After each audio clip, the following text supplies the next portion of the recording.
Word up and what it do. Welcome in to another episode of the SuperFlex Fantasy Football Show. I'm your host, Kedz the Canuck. We got the king of pop, Nomad, next to me. We're going to go through what happened, what's been popping in the NFL this past week and this coming week. Give you guys a little bit of an understanding as to why my fantasy football team stink. In any event, some of them don't. Some of them are actually doing quite well. And the waiver wire is a little bit crazy this week. Basically, we've got a little bit of a redhead redemption, if not a red rifle redemption. But we'll get into all that. Let me give the mic to my guy, the king of pop. Give him a little bit of love to start things out. How has fantasy football been treating you this week, King? Sucks bad, and I say bad. I mean bad. I think everybody's fantasy sucking right now, to be honest with you, because you can't really predict what's going on. I mean, there's so many things that are going lopsided as far as expectations of who, what, when, where. It's like when you got Denver beating, I forget who that was. I can't forget, but Denver, you did the way they played the first couple of weeks, you didn't expect them to win a game. Now all of a sudden, Bo Nix goes out and that team just goes out there and gets the dub. Nobody, and I got to take some credit here, kids. Here we go. Listen, I got to say this. I mentioned this last week when we did SuperFlex. I said, man, it might be a good idea if you're having quarterback struggles, go take a look at the red rifle. Said that. I might have to pull that short up. I think it's on the short somewhere out there in the atmosphere. I don't know if you got some shorts out there, kids, by the way. That I mentioned, and it came to be, man. He's just Andy Dalton is he knows how to play this game. He's experienced, and he's the polar opposite of what Bryce Young brings to the table right now. He knows what to do with the ball. He plays on time. He's not kind of scattered out in his mind when he sees the rush. He knows exactly what to do with the ball, and I expected him to do well, and he did. Yeah, but outside of your normals, your regular guys, Saquon Barkley's putting up monster numbers. Your Justin Jefferson's constantly putting up good numbers. Those kind of players that you expect to do well, they're doing well. But then there's some stuff going on that people don't see coming, and it's just you got to hit it right. I think kids, and I think I can't be the only one that's out here hitting, swinging, and missing. You are not, sir. There's a whole bunch of swinging and a whole lot of missing by way of this particular guy. If you're asking me, there's been some tight end struggles out there, and also some really cool tight end upswing. We can get to that, but I'm going to swing back to this whole redhead redemption situation. Sam Darnold put up somewhere in and around 312 yards, 2 touchdowns. And just kind of went off this weekend, which is crazy. I'm starting to get the feeling that, rushing quarterbacks out there to start might not be in anybody's best interest. And that's been a stance I've always taken, and here I am again, right? So Sam Darnold's been around the block a little while, been few teams, including, he's been around the block. But here we are. And he's starting to settle in, and things are starting to sort of work. That team is a decent team by way of talent, and it really speaks to the quarterback play over for the Panthers, or sorry, for the Vikings. So he's starting to step into his own. But then you look at Andy Dalton with the Panthers, and you really look at that rookie situation. Andy Dalton was able to throw up I believe 319 yards, 3 touchdowns this weekend. Holy cow. That's crazy for Andy Dalton. Again, he's been around the block, played for a couple of teams, and he's settling in. Very, very similar situation. The real upside for him, again, is that the quarterbacking situation prior to him was not what you want it to be, So they've benched Bryce. Bryce gets the opportunity, and I hope he looks at it as such. He gets the opportunity to sit and watch how how that offense should be run, and hopefully he's better off for it. And I believe he will be better off for it down the road. It'll just take him a little while to get there. That's my thoughts there. might have to push back a little bit on the mobile quarterback thing because my bench quarterback did better than me. I had Justin Fields on my bench, and he did better than my other two quarterbacks. I would push back on that mobile quarterback thing. I think if you got a mobile quarterback and one that can equally throw the ball this part of the season, the defenses are so good, they're so healthy. It's like it's just giving you an extra dimension to score points. And like I've got CJ Stroud on my fantasy team. I've got of course Tua, who's probably not gonna play for the next few weeks. And I've got Justin Fields. And I gotta struggle. I gotta decide whether to play, and I gotta look at the matchup between what CJ Stroud's got moving forward and what Justin Fields is looking like in Pittsburgh. But it's gonna be a toss-up who I start, man, because I like the advantage of a mobile quarterback while defenses are really healthy at the beginning part of the year. Later on in the year, yeah, it'll get a little bit different. So we'll see, man. But I do like that added dimension of a mobile quarterback. Yeah. I was really just speaking about Bryce and these two other kids, the two redheads out there. As far as a mobile quarterback is concerned, when it comes down to fantasy football, that added dimension is key. It tends to turn into a fair amount of additional fantasy points at the quarterback position, as well as the potential for dual, a rushing touchdown as well as potentially a passing touchdown. So, and a whole additional dimension of scoring there. So again, key to look at, but at the same time, I'm just leaning back to, maybe these young quarterbacks need to sit for a little while and kind of learn some stuff.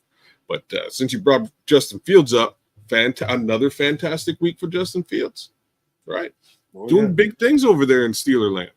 Oh yeah, I mean it's I think he's just getting acclimated to what they want him to do. They're not putting too much on his plate. Just say, hey, operate the offense. We got a great defense.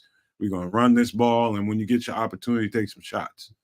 And that's right where he needs to be. That's right up Justin Fields' land. That's Justin Fields' land. That's where he lives.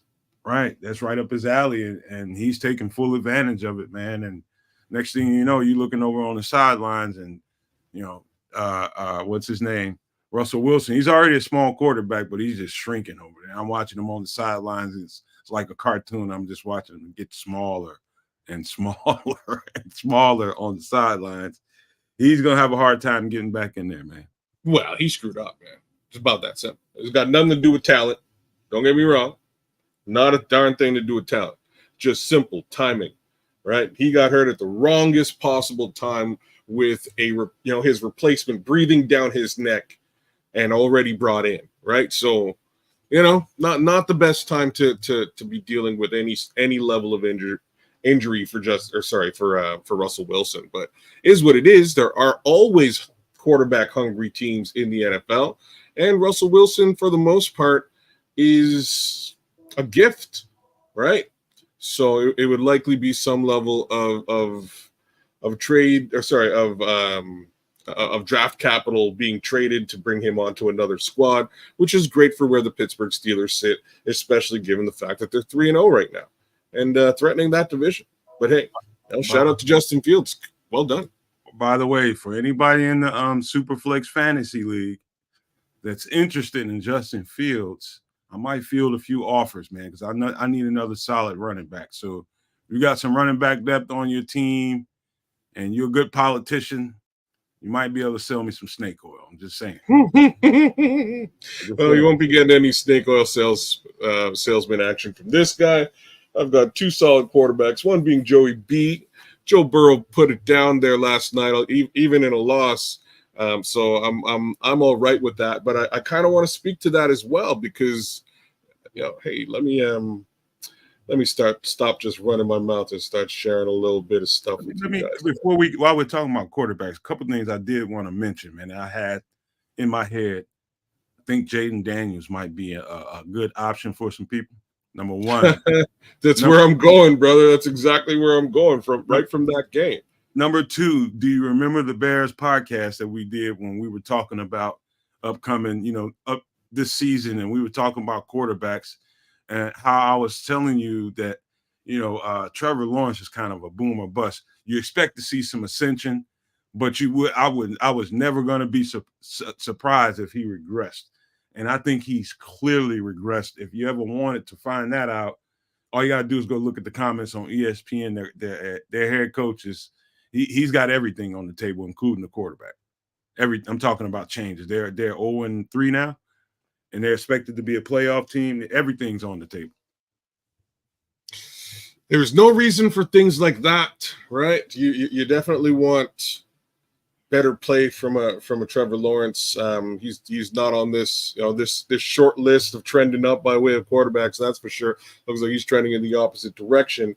So there will be those guys who went ahead and decided to bite the bullet and make that selection of Trevor Lawrence, who may be looking to get out of that selection now. So potentially a guy like Justin Fields might be worth looking into by way of trade. Sam Darnold, if he's still available, he's available in many leagues. He's only rostered 39% out there.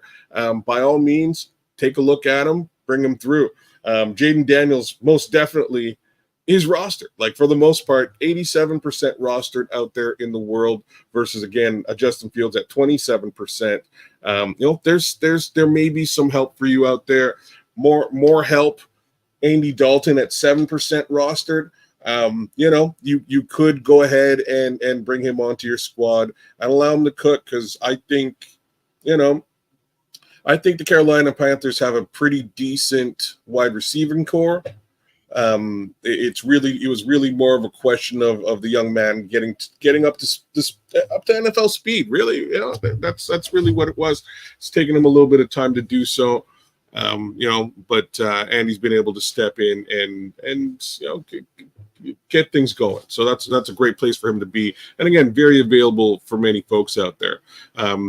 Number 5, as far as quarterbacks are concerned, is everybody's favorite or least favorite quarterback, and that's Aaron Rodgers. I grabbed Aaron Rodgers. I drafted him. As much as I hate the Green Bay Packers, he no longer plays for them. So I definitely drafted him as a backup to Caleb Williams this time around. He's 56% rostered, so 50-50 pretty much out there. He may be available, may not be available. At some point, he's going to get it working with Garrett Wilson, and that could become a very respectable duo in the NFL as we move forward. So keep your eyes peeled on that too. So that's just the quarterback side of things. Well, you mind me speaking on this? Because what's important to point out to me is Sam Darnold's playing looks like Green Bay this week, and I don't like that matchup. I think Green Bay is pretty stingy, and Sam Darnold's going to come back down to earth sooner or later, and it's a divisional game, and I think this would be one of those matchups that I wouldn't, if I had a decent enough backup, I wouldn't play Sam Darnold in that game. I really wouldn't. I like his numbers thus far, but he's gonna crash. He's gonna crash. But let's look at a couple more quarterbacks and see who they're matching up against here. Well, we'll just do that for these top 5 very quickly. So we just took a look at Sam Darnold. Sam Darnold is up against the Green Bay Packers this week. Green Bay Packers defense. I'm going to be honest with you. I have the exact opposite take there. I think he eats. I don't trust the Green Bay Packers secondary like most, like other people may. I think he might just eat. I also trust the Vikings defense. If Jordan Love is playing football, I think it's going to be an issue, and it goes the complete opposite direction. If Jordan Love is not playing football, I think the Vikings defense takes over, and hopefully Sam Darnold and the gang, Justin Jefferson, etc., can get the job done on offense. I think Vikings can win this game. Now, Minnesota defense. I also hate the Green Bay Packers. I'll give that preface as well. By the way, Minnesota Vikings defense is probably a hell of a play this week if you can get your hands. That's what I'm saying. That's exactly what I'm saying. So on the opposite side of things, I think the Packers will have a real hard time moving the ball. Flipping over to Justin Fields real quick. Justin Fields is up against. This will be an interesting game. So he'll be up against the Indianapolis Colts, who the Bears just played and lost to. I have a strange feeling that Justin Fields and the Pittsburgh Steelers destroy this team. I think they work them. Oh, yeah. I have no doubts about it. Not only that, here's a little strategical advantage you have with Justin Fields this week. He practices against that exact defense every day the whole time he's been in Chicago, except the last at least the last 3 years. So Yeah. Matt Eberflus's defense, they got the same damn defense going on down there. He knows where the holes are in the zones. He can dice that team up pretty good. Yeah. So, and just for the record. Yeah, and it also it'll be a little bit of salt in the wound, guys, considering that we just played them and didn't have a good showing. I'm pretty sure they're going to have a great showing against them. Steelers defense is very solid. Offense is burgeoning and growing. Run game works, though, and that's really where things go sideways for the Colts. They have apparently not been the best run defense. Bears did not take advantage of that at all. Probably had the worst run, rushing offense, that they fielded in quite some time this past week. That being the case, I don't see the Steelers falling victim in the same manner. I think a good week for Fields and a good week for the Steelers defense, as well as Steelers wide receivers. To be honest with you, move down to Mr. Daniels after a great fantastic 254-yard showing. Last night in Cincinnati, he goes to face the Arizona Cardinals next. I like this. I don't know. Go ahead. I like this matchup, man. The Cardinals defense doesn't scare me at all.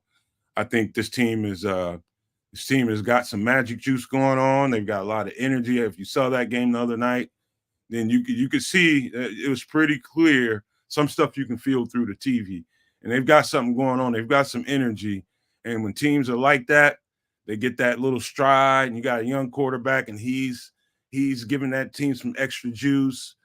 You kind of like it because it's kind of contagious, man. I like them to keep it going, man. I like them against and his chances, Jaden Daniels, his chances against Arizona, man. I think it's a good pickup if you can get him.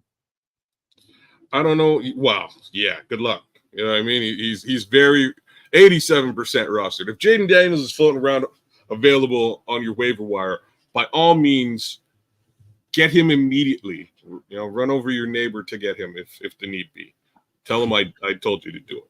In any event, Arizona, I don't know what to say here. I watched a bunch of that game, and this team looked energized, right? Like that offense looked energized. The defense somewhat lackluster, but unfortunately, same thing can be said, if not worse, for the Cincinnati defense on Monday night.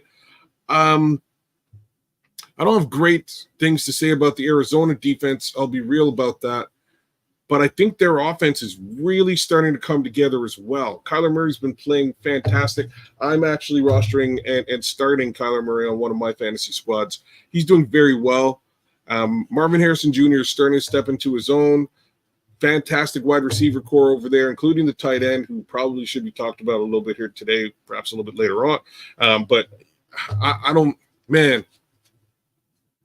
Two good, very good matchup is the best thing I can say. I would roster and start either one of these quarterbacks, and I would not start either one of these defenses. So I think you just boosted the case in my eyes, the way I see football and the way the Cardinals offense is trending. Sounds like they could put up some points.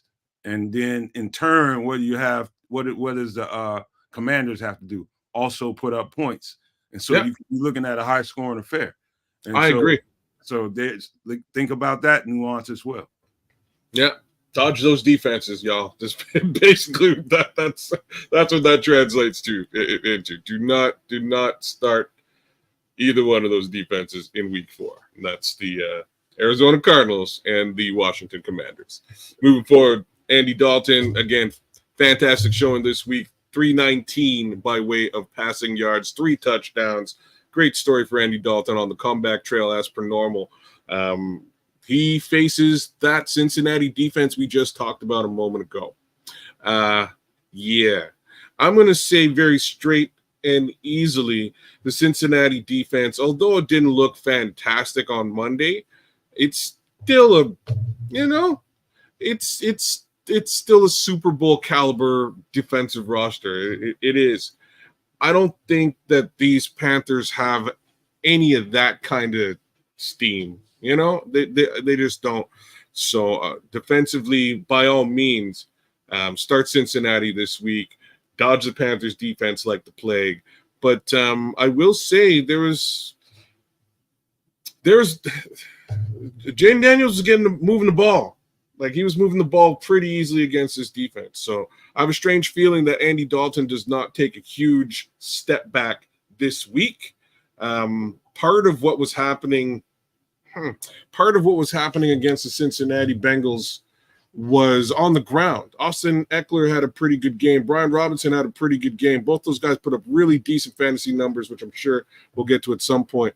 End of the day, might be a run game situation versus that Cincinnati Bengals defense. So, fantasy guys out there, keep your eyes peeled for Chuba Hubbard or Chuba Hubbard. Chuba. I'm not sure how that's supposed to be pronounced. Chuba. I'm laughing at Naj, man, because he says he's dropped the Dallas defense. Naj, you work at space. You work at a space center.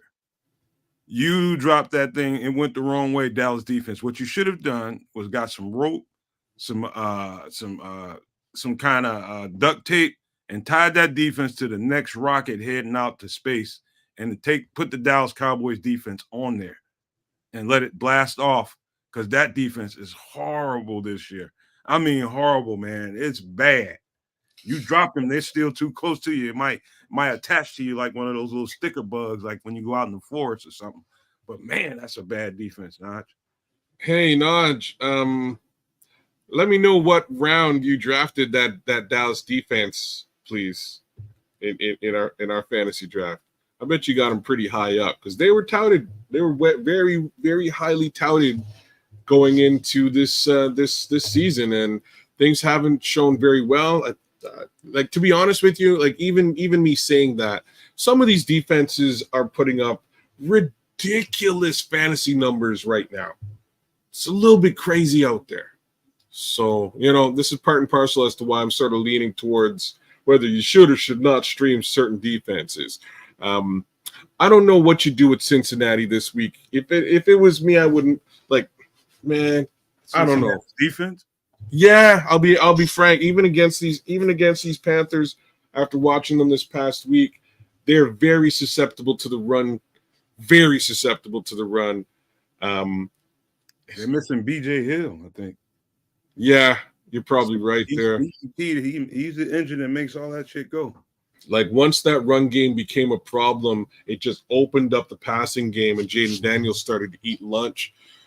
I have a feeling things may look a little bit similar for this matchup if the guy Chuba can make his impression felt. So by all means, take a look at that Chuba Hubbard out there on waiver wire. He's likely available. Move down to my guy. Yeah, not my guy. Aaron Rodgers. Look at that picture. It's on the ether now. Look at that picture, man. That's just the worst. Coming up, man. That's a short right there. That's the worst picture of Aaron Rodgers. In any event, 281 yards passing, couple of touchdowns. Just another week, just another Sunday for this guy. They oh boy, they're going up against Denver Broncos. Yeah, I would have to just very easily say Jets on this, right? So Aaron Rodgers, by all means, if he's available at 50% roster, go get him. Start that guy. He's gonna have a week against this Denver Broncos defense. Wait a minute. And what percentage is he not rostered? So if he's rostered at 56, that would mean he would not be rostered at 44. Oh, I don't know what anybody. He better not be on SuperFlexes out there. He's gone. I'll just tell you that if he's there. There's no way Aaron Rodgers is floating around. No. In any good fantasy football league, Aaron Rodgers should not be floating around. If he is, go get him. Go get him, get him, get him.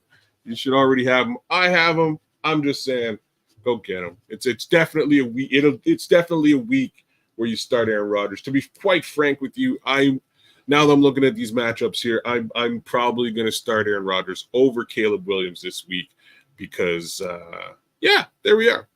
I said that out loud. You don't. If he's loose in your league and you don't have him yet, you smoking that funny tobacco, man. That's all I can tell you. Too much of it. All right, so that's just a look at some of these QBs. We take a look at some of these RBs. I need to take a look at some of them. Oh boy, they're just running the ball. They're just running the air out of the ball because they don't have their quarterback, and any Green Bay running back is going to do you some good. Period.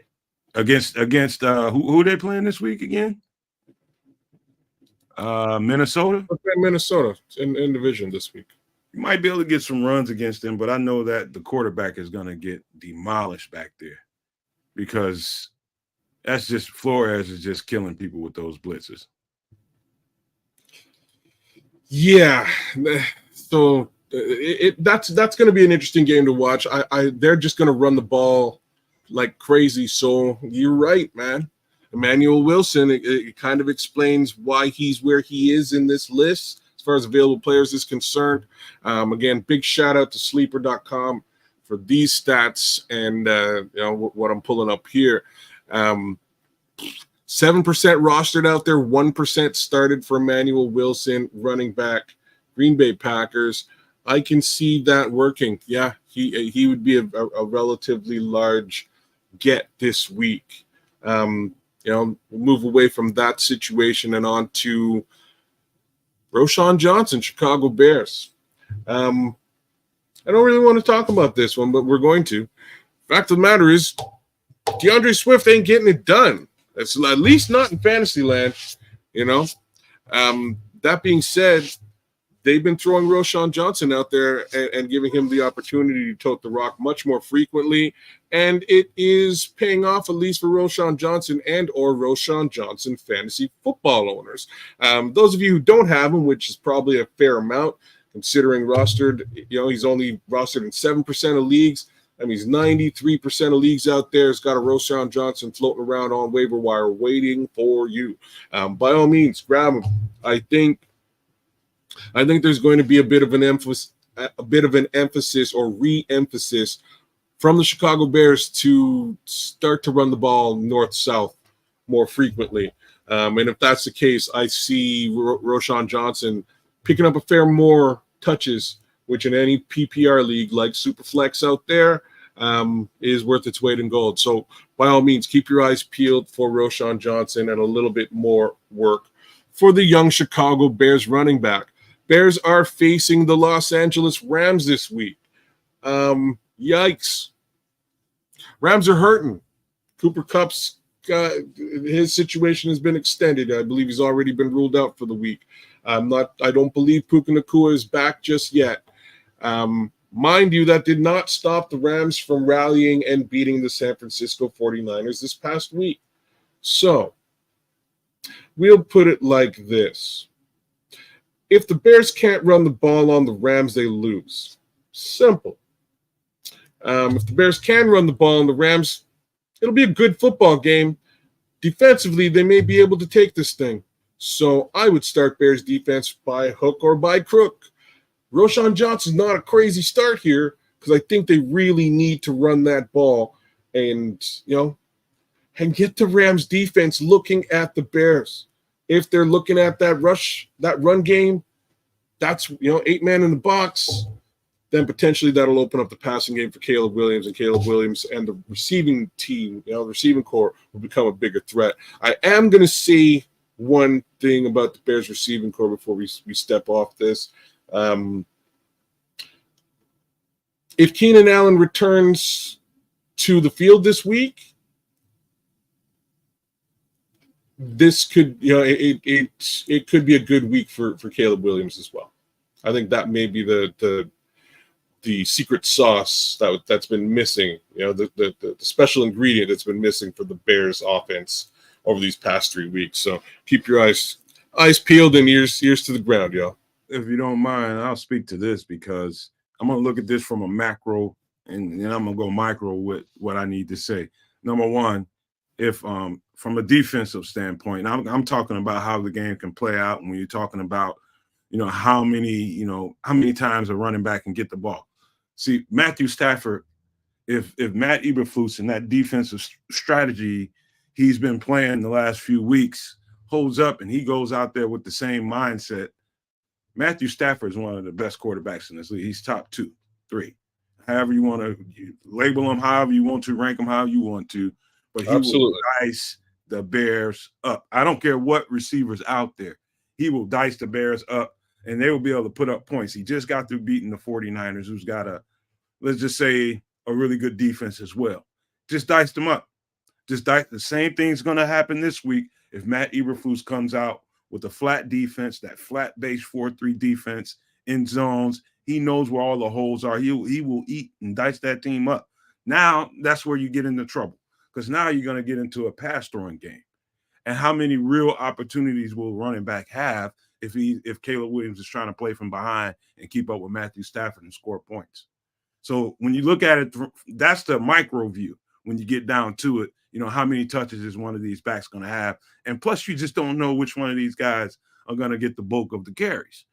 And so, to me, Roschon Johnson is a solid pickup, but it's kind of scary to me because of what I just described. Wow. The real scary part by way of Roschon Johnson is the other 3 backs. Who's to say Velus Jones doesn't get a shot this week? Who's to say that it doesn't become the Khalil Herbert show this week as opposed to the Roschon Johnson show? It definitely was the Roschon Johnson show for the most part this past week. So we'll see.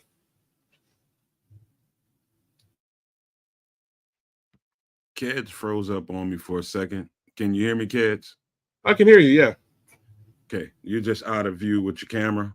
But, yeah, we'll keep going.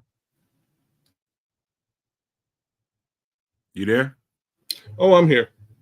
Just trying to get this camera working again, but no big deal. It'll pop back in. Don't worry about it. All right, so that's Roschon and the Bears. I mean, me and Nomad can talk about this all day, but we definitely will on a completely separate show. Braylon Allen is a youngster that we've been looking at, and in his first 3 games, he's got some decent yardage. He's got some decent usage. We're looking again back at that New York Jets team that we were talking about a little bit earlier on. He's starting to split touches. He got 32 snaps, 35 snaps these last 2 weeks. 18 snaps week 1. Pretty solid situation for Braylon Allen. He's seeing the ball. They're trusting him with the ball.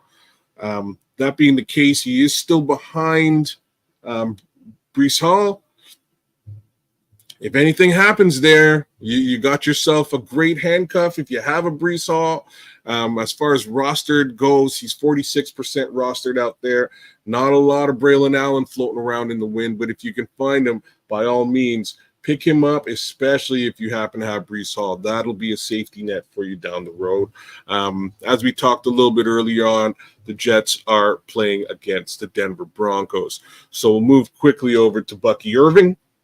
I just kind of recognize today how ironic it is that Bucky Irving is playing for the Tampa Bay Buccaneers. Just wanted to highlight that.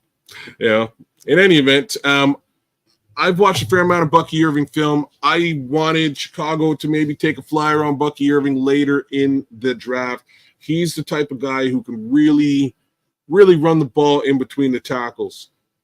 Problems are he's a little bit undersized and not extremely fast, right? You'd think for somebody a little bit undersized that hopefully that would account for more additional speed. Don't really get that with Bucky. Bucky's definitely shifty and knows how to play the position. Rachaad White in and out over the last couple of weeks. Bucky Irving's been able to scrape up. Wow, he's been able to scrape up almost 30 snaps a game, which is pretty key. 60 yards first week, 22 week 2, another 70 yards in week 3. I expect his usage to increase as they move forward. Great pass catching back, by the way, as well. Not to take anything away from Rachaad White. I have Rachaad White rostered on a few teams, to be honest with you. I think Rachaad White is an everything back. Problem is, in this world, if you're an everything back, eventually, it catches up with you. So, in my opinion, fantastic draft by way of the Buccaneers by pulling in a guy like Bucky Irving onto this team. That being said, if he's available out there, only 45% rostered, definitely a talent to look into in one way, shape, or form. And just as I mentioned a minute ago about the Jets and Breece Hall and Braylon Allen, this would be a fantastic handcuff situation for you too if you happen to have a Rachaad White as well. I didn't like the production. I dropped him. That's the mess. You drop Bucky. Well, it's a first couple of weeks. I can understand why. Except for the fact that if you expected production out of Bucky Irving over the first couple of weeks of football, then you drafted him for the wrong reason. Oh man, it was all about how they use their horizontal game, how they use them in screen game and all that. I just didn't see what I was looking for. I think if they're not using that guy early in situations, I don't think anything's gonna change about it. But if you see some more value in Bucky Irving, you go grab him, man. Especially in SuperFlex. If you want him, go get him. Yeah. So I fully hear where you're coming from, and that's my 2 cents on rookie RBs. So a guy like Ray Davis, for instance, over in Buffalo, sitting behind James Cook. Again, a great handcuff situation. Fact of the matter is, Ray Davis is not going to get lead back type numbers in the first few weeks of football. It's going to take him a while to really make his impression felt, and or for James Cook to get hurt before he can really introduce himself to the world and get on that stage. And Bucky Irving's had exactly that experience, right? Rachaad got hurt a little bit. He got to shine, and he ran the rock quite favorably. So, in either situation, great guy to stash, not necessarily a great guy to play unless the back in front of them is hurt. So guys, got a pretty solid question on the screen for you. Oh yeah, I was just about to hit up that little inquiry. What it do, Sebastian? Big shout out to you. Sebastian's asking, do I trade Brian Robinson for Zay Flowers, full PPR double flex? This is a good question. I have to say I'd probably need a little bit more insight on the rest of your squad.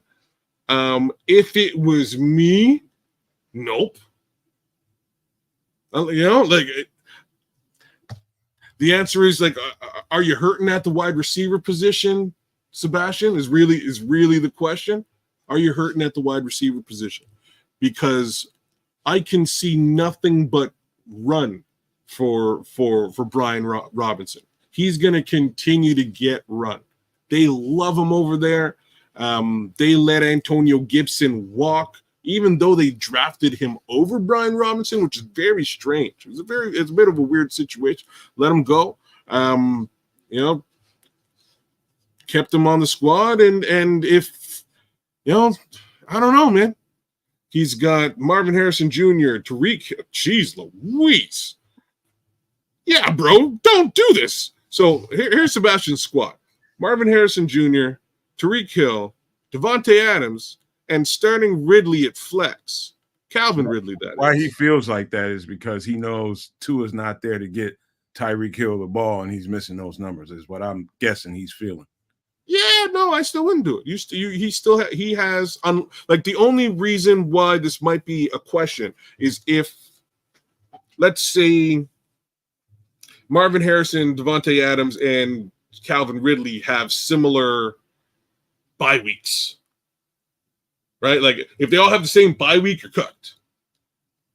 But if they don't, if they don't have the same bye weeks and you can interchange them, then you just play Adams and Marv, Adams and Ridley if you're a little bit worried about the Tyreek Hill situation, and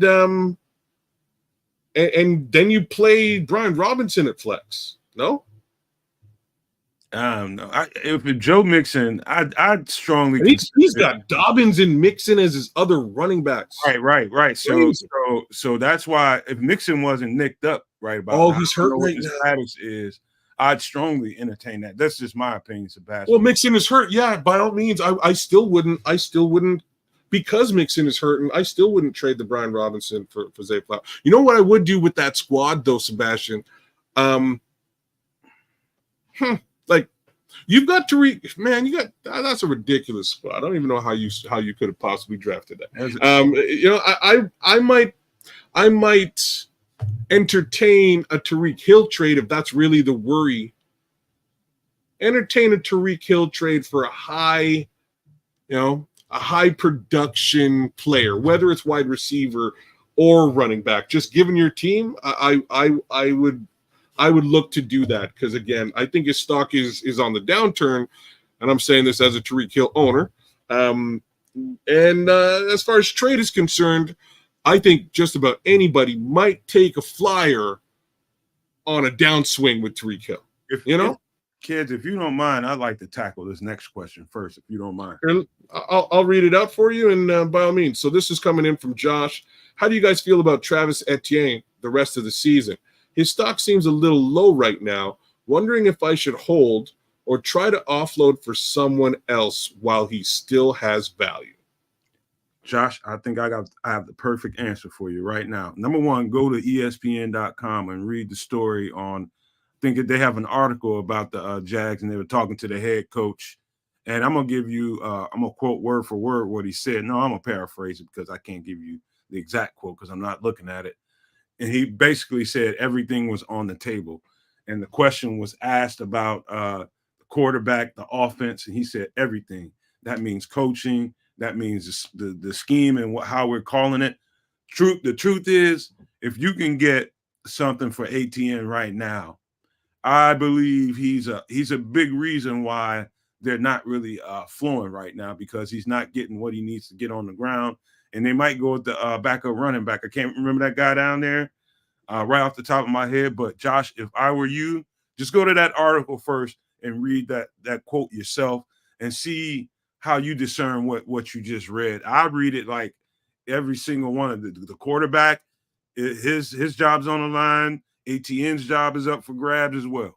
And so right now, I think you sell on ATN and find you someone else. It really just depends. It really just depends on the trade. That's where I am. I think Travis Etienne's probably for Tank Bigsby. No, he's got Tank Bigsby as the backup to ATN. Oh, I think that's what he's saying. Yeah. I don't know what to tell you on this one here, Josh. I'll just be frank here. I've taken a flyer on Travis Etienne over the last couple of years, and it hasn't been super favorable. I'll just be honest about that. So if they're losing faith in the Travis Etienne experiment in Jacksonville, yeah, it might be time for you to try to figure a way out of that investment. At the same time, on the flip side, I think the fear is going to be much more focused on the passing offense than it is on the running offense. So I think maybe he winds up getting an uptick. The question is, can he produce? I don't have an answer to that one. Hey, all I'm going to tell you is if you can get a nice size bag of hot Cheetos for Travis Etienne, get them. Hot Cheetos, eh? I'm hungry. So Rico Dowdle would be the next running back on the list if we're talking about potential waiver wire acquisitions. He's only rostered in about 50% of the leagues out there. Started at 7%. I'll bet the farm that's all from Dallas Cowboy fans out there in the world. That being the case, they're having running game troubles in Dallas. So I'm not sure how hot a hand this particular one is. But if we look at the matchup this week for Dallas, they're going up against the New York Giants, which is pretty much a favorable matchup, or at least it has been traditionally for the Dallas Cowboys for the last few years. So, yeah, decent start for anybody on. Like, this is going to be a get right game for them, I'm sure. So I would say a decent start for anybody involved with the Dallas Cowboys offense this week. I would also say stay. You see, Naj, and you punted the Dallas defense into the sun already, Naj. What'd you do that for? They eventually had to play the Giants, and they got to play them again. So at some point you would have got some good run from that Dallas defense, and this is one of those points. So there is that. Yeah, I would actually start Dallas defense this week. I would start the Dallas running backs. I would definitely be starting yourself a CeeDee Lamb and a Dak Prescott, and maybe even an Ezekiel Elliott. If you're playing for money in some kind of league out there, don't listen to a goddamn thing Kedz just said. What are you talking about? Don't start Dallas defense ever. Not right now. Definitely don't start Rico Dowdell. Even though I just no. Against the New York Giants defense. Against the New York Giants. Hey, listen, man, let me tell you something. I'm telling you, Jerry Jones has hamstrung this team. He has hamstrung this team big time. And, you got to look at energy. You got to look at trends. And if you watch any Dallas football in the last couple of weeks, then you can see as clear as day that team is headed for implosion. Okay. Just tell me. I wouldn't mess with nothing Dallas right now. I can't really argue with anything you're saying, except what I can do is I can apply everything you said to the New York Giants. Except for the Jerry Jones. What are you talking about? They're trending up. Bro, in what direction do you think the New York Giants would be trending? It couldn't be the other direction. Although, like, I'm saying this, and I'm a Bears fan, so there is that. there is that. But you know what I'm saying? Like the New York Giants offense is starting to trend up. You're right, and what that really means is that they figured out that Malik Neighbors is a guy. He really is, and he's gonna get it done. I can guarantee 26 odd points for Malik Neighbors likely this week, but I can also guarantee probably about the same for CeeDee Lamb on the other side.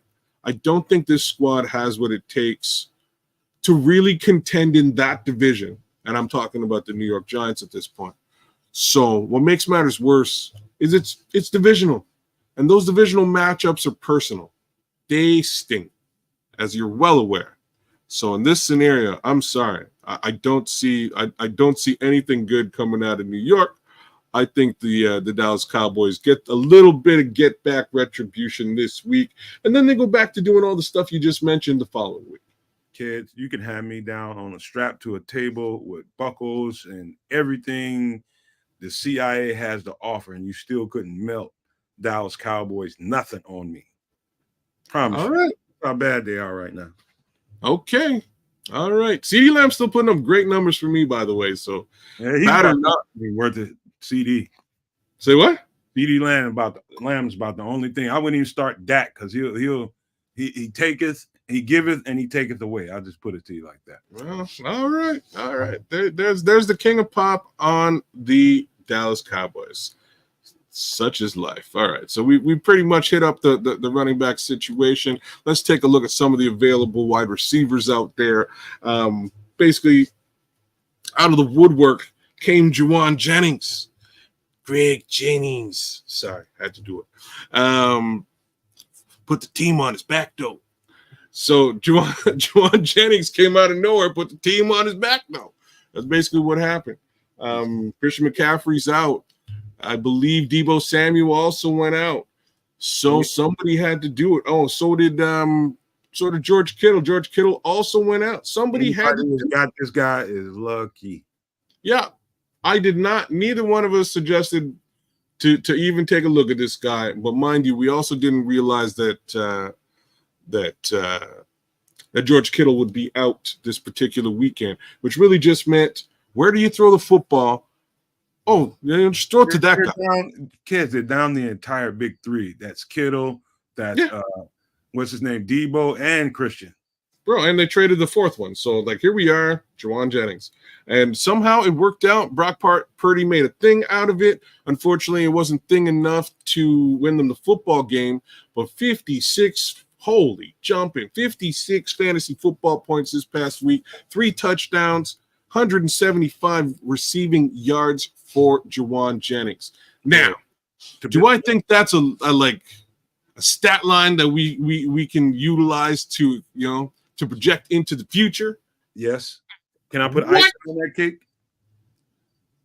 Crazy. Not only did we just mention the guy that they're missing, 2, they can't seem to stop anybody on defense right now. So is Juwan Jennings going to get a hell of a lot of balls thrown his way and opportunities?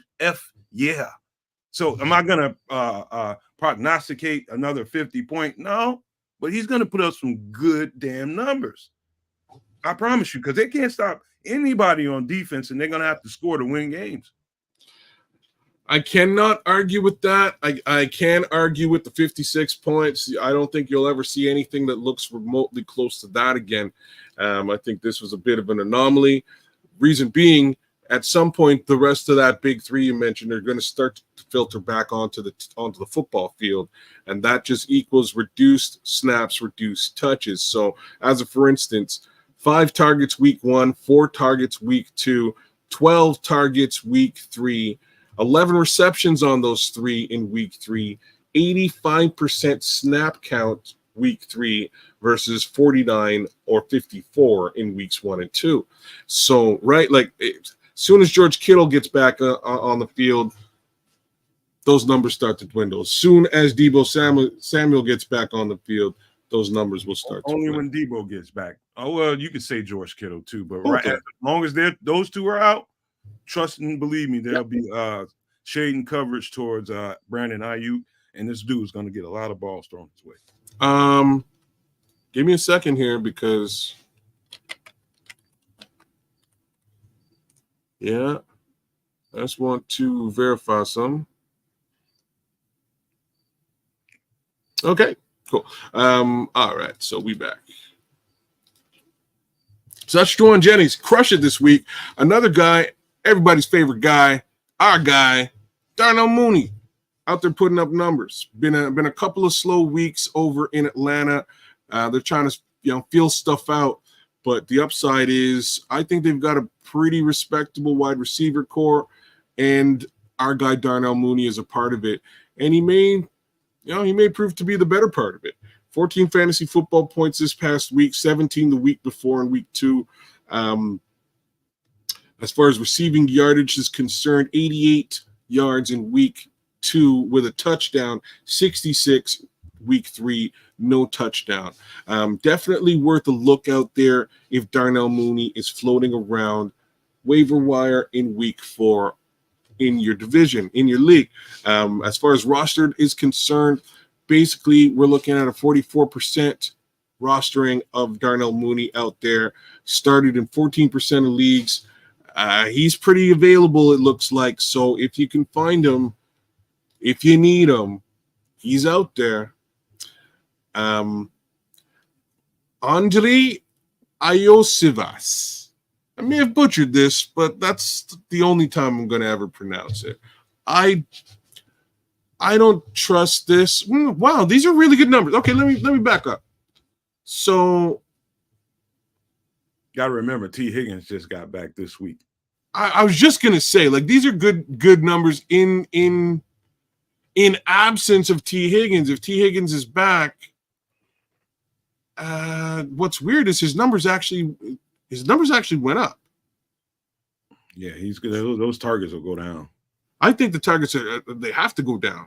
So targeted, week 1, 6 targets. Week 2, 4 targets, which sounds more. Holy smokes! Okay, let me give you these numbers. So week 2, 4 targets, 2 receptions, 2 touchdowns for 7 yards. Crazy. Week 3, 7 targets, 5 receptions, 1 touchdown, 52 yards. Not too shabby. Man, in a high-powered offense like the Cincinnati Bengals offense, worth a low-end roster spot. I would consider him like wide receiver 4 or 5, depending on what you're trying to do. If you're thirsty, you can probably propose a decent trade to get him. I'm sure if he's on somebody's roster, he's not their 1 or 2 receiver. He's a flex guy for probably most people. And if you're thirsty to fill a role or something like that, I'm sure you can get him if you want to go out there in the trade market. Well, he's only rostered in 17% of leagues out there. I wouldn't even suggest a trade. You can likely find this guy floating around on your waiver wire. And with the way he's trending, that's a super solid trend. He's definitely trending up. Again, the downside here is the return and resurgence of potentially of T. Higgins. But, he put up some respectable numbers even with T. Higgins out there.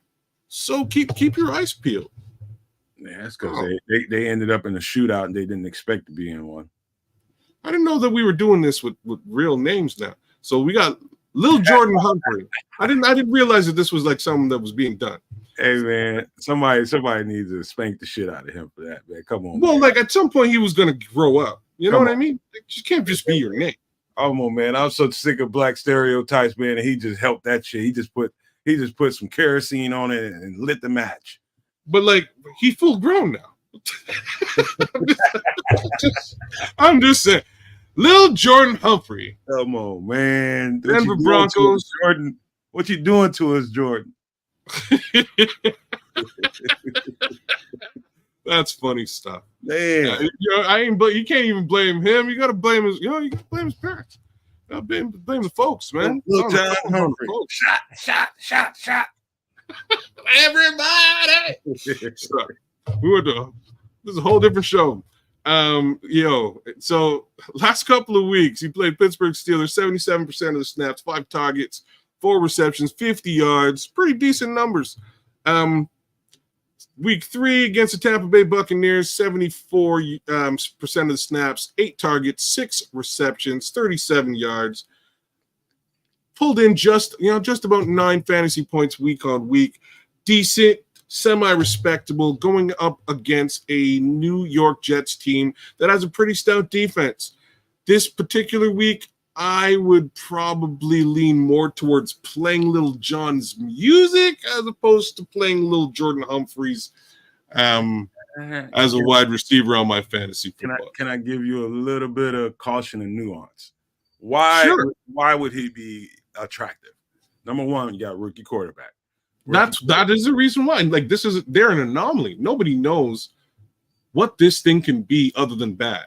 And if they figure things out, which they started to do a little bit this past week, rookie quarterback, big huge target, easy to find on the field. I think he'll continue to trend up. I think rookie quarterbacks, they're scatterbrained, and as soon as the ball is snapped, they forget everything they're doing. And they're looking for the biggest orange jersey they can find out running a route, and he's probably one of them. I'd keep him. If you don't have him, I'd get him if I could. 0% rostered, 0% started. That's crazy. So my guys out there, free and clear. By all means, take a look at Lil Jordan if you can find. Again, that's Lil Jordan Humphrey. He's out there. By all means, grab him and start him on your team. I would still need a couple more weeks to see what this offense is gonna be. That may be too late. Do what thou wilt, do what thou wilt. It may be too late. Bo Nix is starting to look decent, but again, against this New York Jets team, I really wouldn't want to have anything to do with the Denver Broncos. I do have one other thing to say. What's that?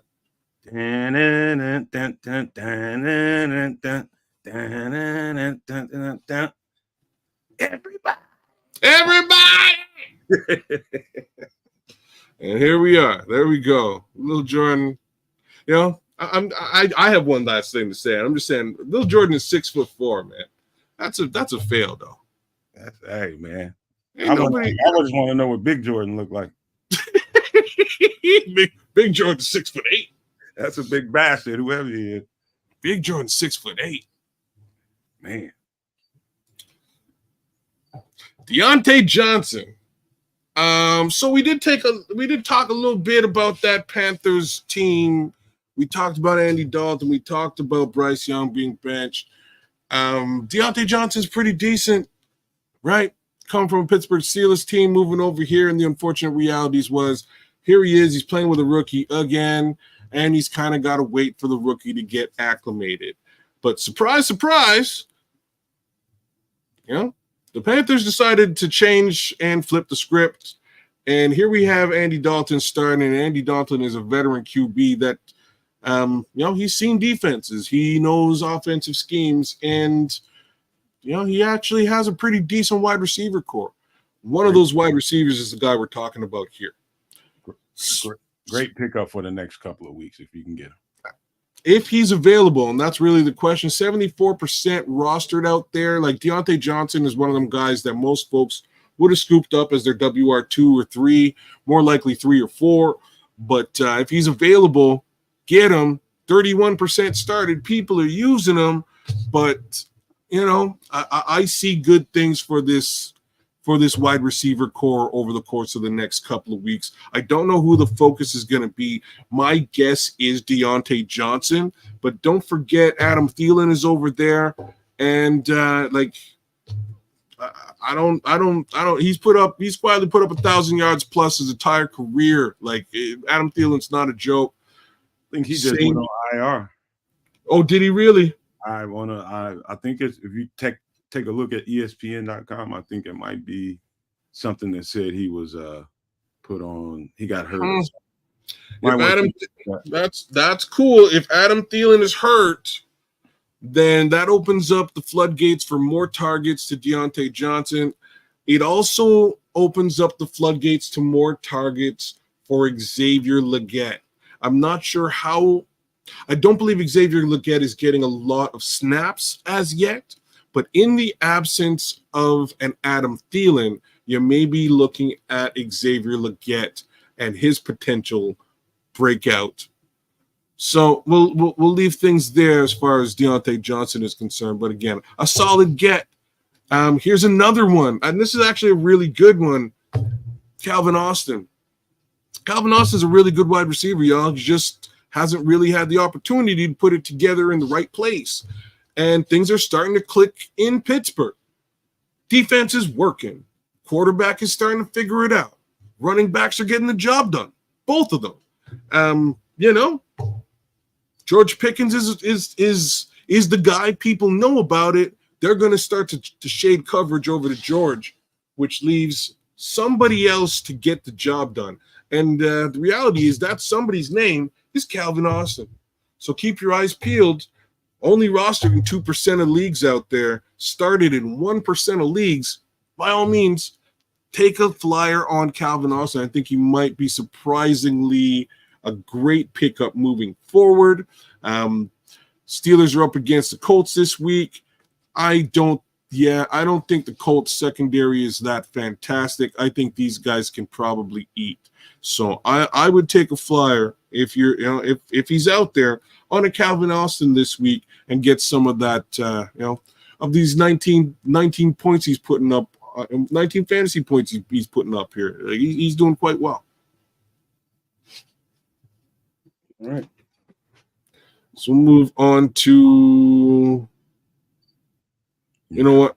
I'm not going to even touch that. I'm going to move on to tight ends here. And we're going to start with everybody's favorite tight end, Mr. 85, Cole Kmet. So it was bound to happen at some point. The problem was Cole Kmet wasn't being utilized at all in games 1 or 2. Both myself and the King of Pop at some point over the course of the last 2 weeks, if not on multiple points, said, like, where's Cole Kmet? Why aren't they using Cole Kmet? I see Gerald Everett out there. I see Mercedes Lewis out there. Where's Cole Kmet? So Cole Kmet, by way of targets, had 1 in week 1, 48% of snaps in week 1. I think they heard it in week 2. He did get an uptick in snaps, but not a very heavy uptick in targets. So in week 2, 77% snaps, 5 targets in week 2, which again is better than 1. But in week 3, things became a little bit more real. 25 fantasy points plus for Cole Kmet, 81% of the snaps, 11 targets, 10 receptions, 90 plus yards. Hey, and a touchdown, right? Like, so Cole Kmet's a guy. And right now,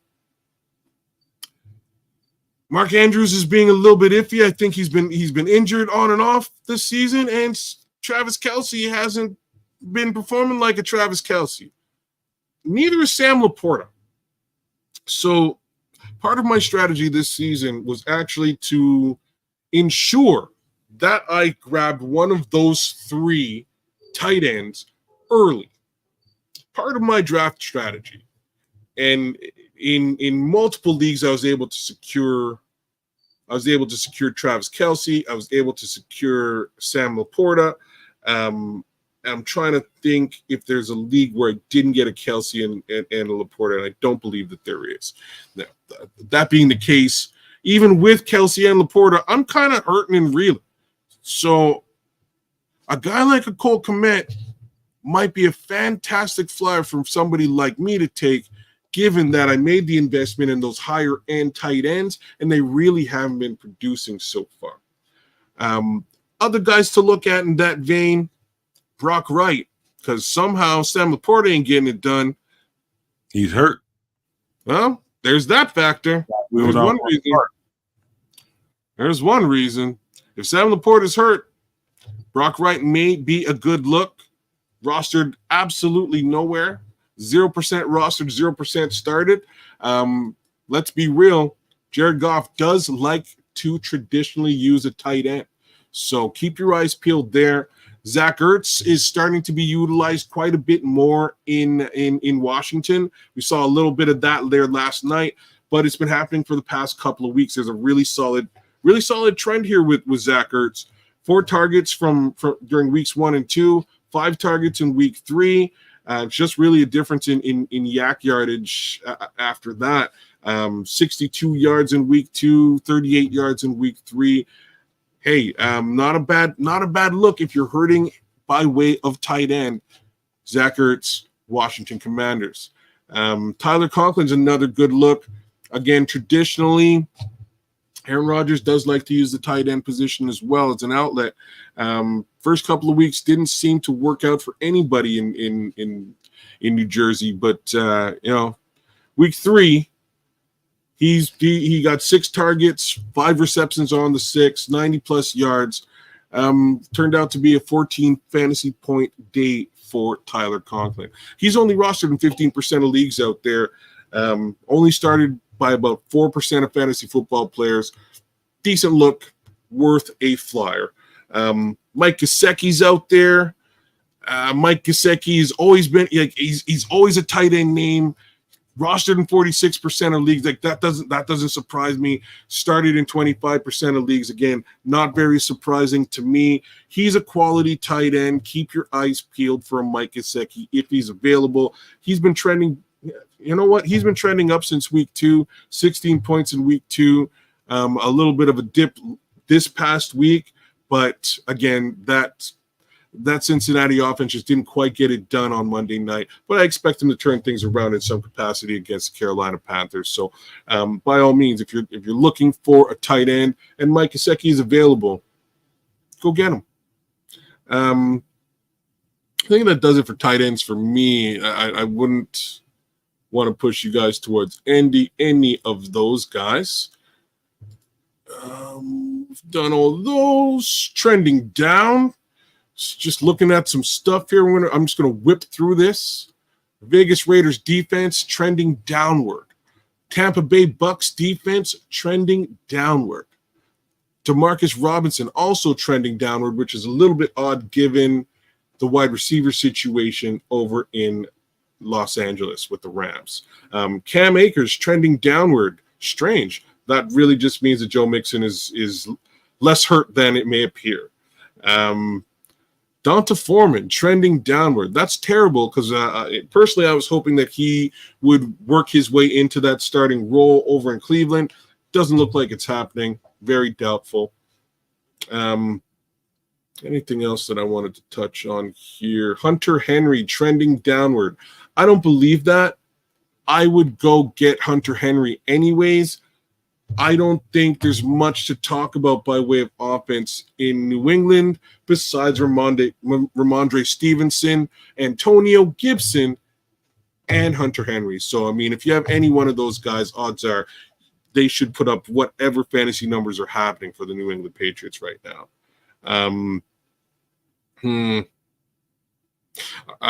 Well, Seattle Seahawks trending down by way of defense. Cleveland Browns trending down by way of defense.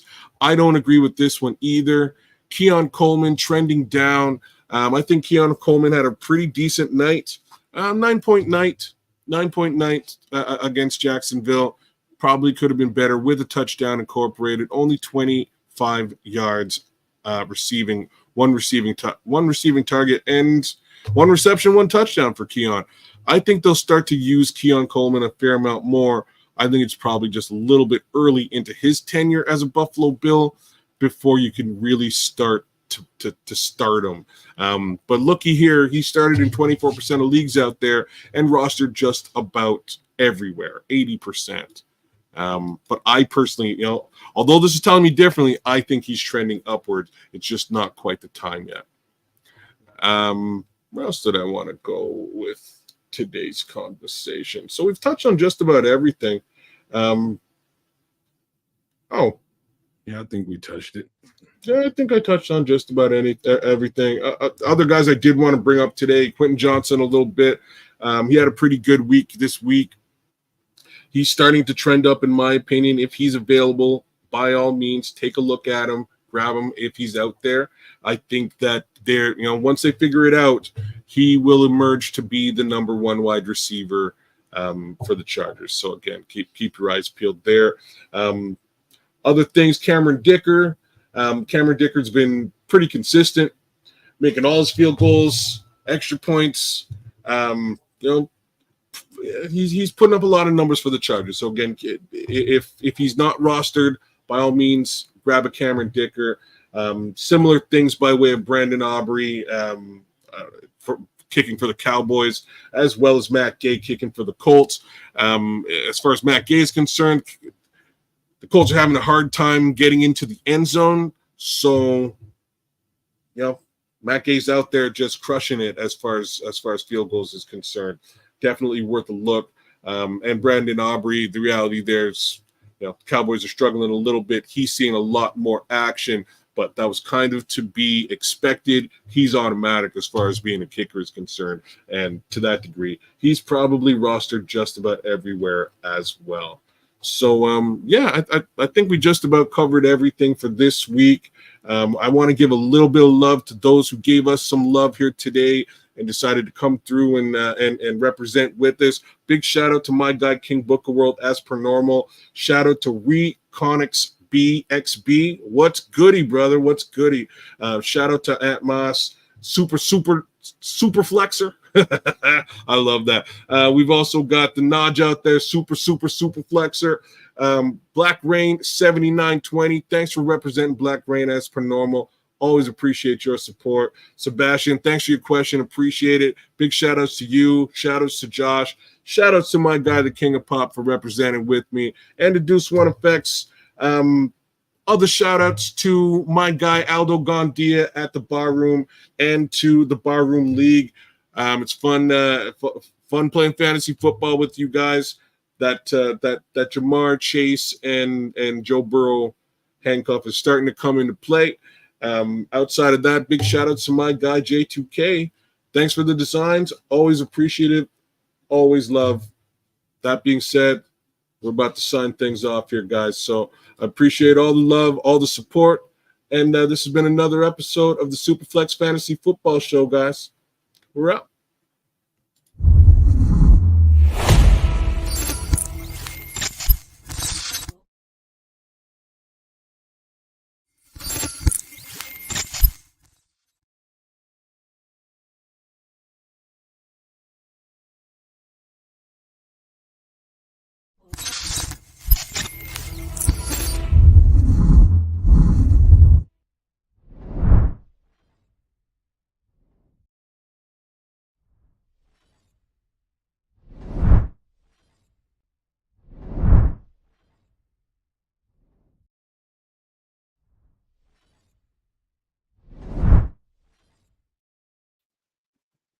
Good show. Good.